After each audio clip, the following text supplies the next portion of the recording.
Hello everyone, welcome to my YouTube channel. आप सभी का स्वागत है हमारे आज के इस वीडियो में। और जैसा कि आप लोगों को मालूम है, टेक्नीशियन ग्रेड वन की आंसर की जो है वो आ चुकी है। और आंसर की आने के बाद सबसे पहले जो है वो स्टूडेंट गायब हुए हैं जिनके कहने थे कि उनके 90 प्लस 80 प्लस जो है रॉ मार्क्स बन रहे हैं। देखो, जब भी एग्ज़ाम के बाद रिव्यू देता है कोई स्टूडेंट, तो बहुत सारे स्टूडेंट ऐसे होते हैं जो अपना स्कोर बढ़ा चढ़ा के बताते हैं, लेकिन जब आंसर की आती है तो सारी चीज़ें क्लियर हो जाती हैं। लेकिन वो रिव्यू देखने के बाद बाकी स्टूडेंट जिनका एग्ज़ाम बाद में है वो थोड़ा सा डीमोटिवेट हो जाते हैं। मान लो वो एग्ज़ाम दे रहे हैं, उन्हें लगता है कि उनके 70-75 तक सही हुए हैं। अब उन्हें वो रिव्यू याद आता है कि यार उस रिव्यू में स्टूडेंट बोल रहे थे 80 टू 90 बड़े आराम से कर लिए, मेरे 75 ही हो रहे हैं। तो वो स्टूडेंट डीमोटिवेट हो जाता है कि यार मेरा सिलेक्शन शायद नहीं हो पाएगा। लेकिन मैंने आपको पहले भी बताया और आज फिर आपको बता रहा हूँ कि ये 80-90 वाले स्टूडेंट जब आंसर की आती है ये 60-70 पे आ जाते हैं। और ऐसा ही ग्रेड वन की आंसर की में भी देखने को मिला। लास्ट वीडियो में मैंने आपको जैसे कि बताया कि ये ग्रेड वन का जो एवरेज स्कोर देखने को मिल रहा है, अगर आप लोग देखेंगे 37 नंबर एवरेज स्कोर है। और जब ग्रेड वन का एग्जाम हुआ था 19 तारीख को, बहुत से स्टूडेंट का कहना था 92, 89, 85 मेरे बड़े आराम से आ जाएंगे, ठीक है ना। लेकिन अगर आप यहाँ पे देखोगे, 2 ही दिन आपका ग्रेड वन का एग्जाम हुआ है 19 और 20 को। और 19 और 20 का अगर एवरेज स्कोर आप लोग देखोगे 35, 37, 38, 39, इस तरह से एवरेज स्कोर आ रहा है, ठीक है ना। तो देखो, कुछ स्टूडेंट हैं जिनके मार्क्स अच्छे भी हैं, लेकिन जो स्टूडेंट बहुत बड़ी संख्या में ऐसे बोल रहे थे कि मेरे 80-90 हैं, उनके इतने नहीं है। जैसा कि आप लोग यहाँ पर देखोगे, इसमें अगर देखते हो आप तो 80 प्लस वाला केवल एक ही स्टूडेंट है, वो भी ओबीसी कैटेगरी का। 76 से ऊपर सिर्फ 5 स्टूडेंट हैं। 71 से ऊपर केवल 17 स्टूडेंट हैं, ठीक है ना। 66 से ऊपर केवल 53 स्टूडेंट हैं। मैक्सिमम स्टूडेंट कहाँ हैं वो आप लोग देखोगे 36, 40, 46, 50, 56 वाली रेंज में आपको जो है मैक्सिमम स्टूडेंट मिलेंगे। तो ये तो बात हो गई ग्रेड वन की। पहले मैं ग्रेड वन का ही डिस्कस कर लेता हूँ। ग्रेड वन के अगर एक्सपेक्टेड कट ऑफ के लिए आपने इस वीडियो पे क्लिक किया है, तो देखो ग्रेड वन में केवल 2 ही शिफ्ट में पेपर था आपका, मतलब कि 2 ही दिन पेपर था। एक दिन 3 शिफ्ट थी और एक दिन 1 शिफ्ट थी, यानी कि टोटल 4 शिफ्ट में आपका पेपर हुआ है। तो 4 शिफ्ट में पेपर का मतलब है कि नॉर्मलाइजेशन का तो बहुत ज़्यादा प्रभाव वैसे नहीं पड़ना चाहिए, क्योंकि नॉर्मलाइजेशन का ज़्यादा खेल होता है जब मल्टीपल शिफ्ट होती है, बहुत दिनों तक जब एग्ज़ाम चलता है।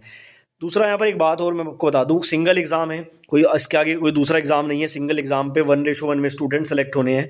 तो कट ऑफ देखो बहुत नीचे तो नहीं जाएगा, ऐसा तो नहीं है कि 40-50 पे सिलेक्शन हो जाए, लेकिन 80-90 भी कट ऑफ नहीं जाएगा जैसा स्टूडेंट बोल रहे थे।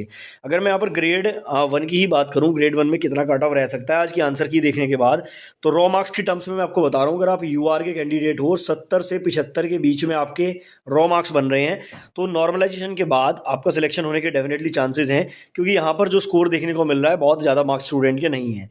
वहीं अगर आप लोग ओबीसी के कैंडिडेट हो, तो ओबीसी वालों के लिए लगभग 68 से और मैं कहूँगा कि लगभग 70 के बीच में जिनका रो स्कोर है, तो सिलेक्शन आपका डेफिनेटली हो सकता है। बाकी देखो बहुत सारे फैक्टर्स इन्वॉल्व होते हैं, कंफर्म तो नहीं है, लेकिन ये सारी चीज़ें देखने से यही लग रहा है। एससी की अगर मैं बात करूँ, तो एससी में अगर आप लोगों के 62 से 66 के आसपास नंबर हैं रॉ मार्क्स, तो आपके सिलेक्शन के चांस बनेंगे। वैसे तो अलग अलग जोन का देखो अलग अलग रहेगा, जहाँ पे वैकेंसी कम है वहाँ पे थोड़ा ऊपर भी जा सकता है, जहाँ वैकेंसी ज़्यादा है वहाँ थोड़ा नीचे भी जा सकता है। बट टेक्नीशियन ग्रेड वन में भी ग्रेड थ्री की तरह बहुत कम ही वैकेंसी है, बहुत ज़्यादा तो नहीं है।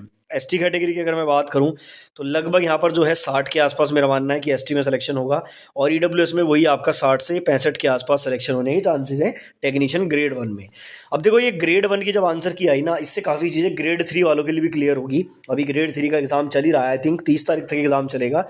तो मैं आपको एक चीज़ बता दूं, जो ग्रेड थ्री के भी रिव्यू हो रहे हैं, इंटरव्यू हो रहे हैं, उसमें भी स्टूडेंट कह रहे हैं कि बहुत आसान पेपर है।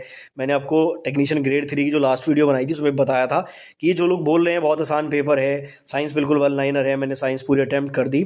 होता ऐसा ही है, जब आप एग्ज़ाम देते हो, जब घर आके मैच करते हो, तो 5-7 क्वेश्चन वहाँ गलत हो जाते हैं। अगले दिन जब और क्वेश्चन याद आते हैं तो वो और गलत हो जाते हैं, और जब आंसर की आती है तो 90 वाले सीधा 60-65 पे आ जाते हैं।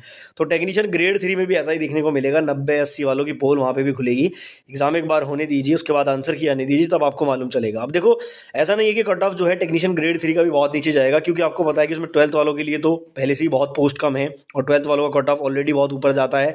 उसके अलावा जो ट्रेड वाइज आपका आईटीआई वालों का जैसे है, फिटर का है, उनका कट ऑफ अलग से बनेगा, तो वो भी कट ऑफ ठीक ठाक जाएगा। ऐसा तो नहीं है कि 90 प्लस जाए, बट ऐसा भी नहीं है कि वो 50-60 की रेंज में ही रह जाए। तो जैसा कि मैंने आपको पहले भी बताया है कि अगर आप टेक्नीशियन वाले स्टूडेंट हो, तो मैं एक बार फिर से बता देता हूँ, 75 प्लस इसके आसपास अगर आपके मार्क्स हैं यूआर में किसी भी जोन से, तो ग्रेड 3 में भी सिलेक्शन के चांसेस हैं। ओबीसी में ये स्कोर 70 प्लस के आसपास मान के चलिए, और एससी में लगभग 65 प्लस के आसपास, एसटी में लगभग आप लोग 62 प्लस, और ईडब्ल्यूएस में लगभग 65 प्लस के आसपास।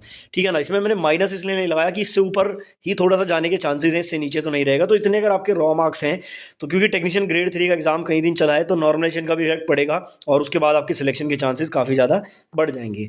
तो इस वीडियो में मैंने बेसिकली ग्रेड 1 और ग्रेड 3 दोनों का ही डिस्कशन किया है। आई होप वीडियो आपके लिए हेल्पफुल रहा होगा। ऐसे वीडियो देखने के लिए चैनल को सब्सक्राइब करना ना भूलें।